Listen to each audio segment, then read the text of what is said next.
Pawns don't always get the respect that they deserve. They are often captured and usually outpowered by the stronger pieces on the board. But when pawns begin to advance up the board together, they become a powerful force.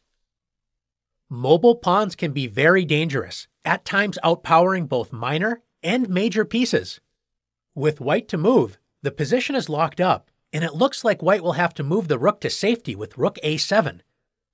But what if white could clear open a path for the advanced b and c pawns to march forward?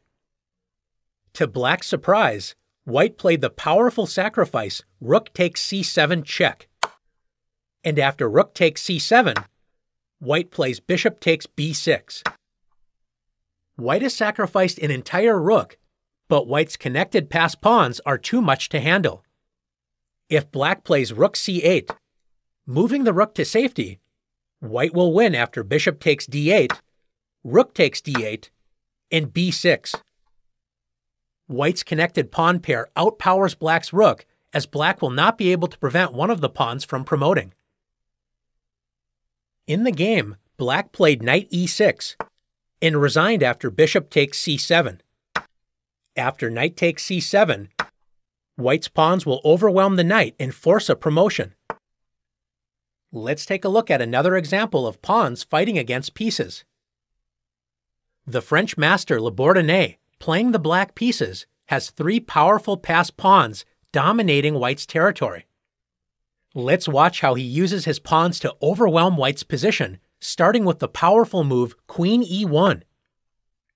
Since capturing black's queen would allow checkmate after black promotes the f2 pawn, Irish master MacDonald, handling the white pieces, played rook c1.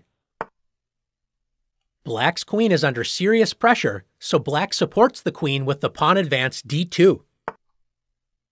Black has two pawns anchoring the queen on e1, prepared to promote and capture the rooks if white dares to capture the queen. White tries to counterattack with queen c5, attacking black's rook. Black simply moves the rook to safety with rook g8. When after rook d1, black marches another pawn forward with e3.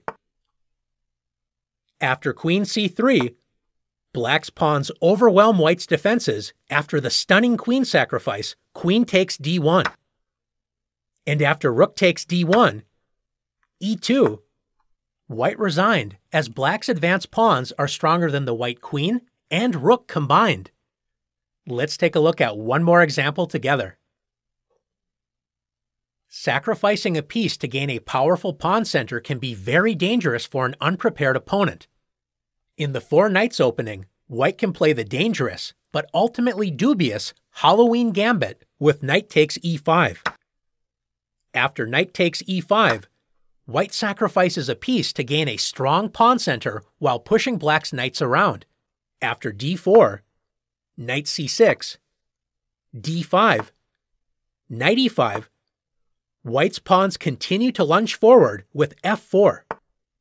And after knight g6, e5. White's powerful pawn center can be very dangerous if black doesn't know how to defend against the attack. Black can keep the piece by playing knight g8, although after d6, black must know exactly how to handle this sharp position to keep an advantage. A strong move for black is bishop c5, or black can play the simple and solid bishop b4. Gaining a lead in development and allowing white to regain the piece after e takes f6 and queen takes f6. White's massive pawn attack has been broken up, and black has a lot of pressure on white's position, especially against the knight on c3 and pawn on f4. Black is ready to castle on the next turn, while white has to defend weaknesses created by all of the early pawn moves. Are you ready to join the battle of pawns versus pieces? Let's put you to the test.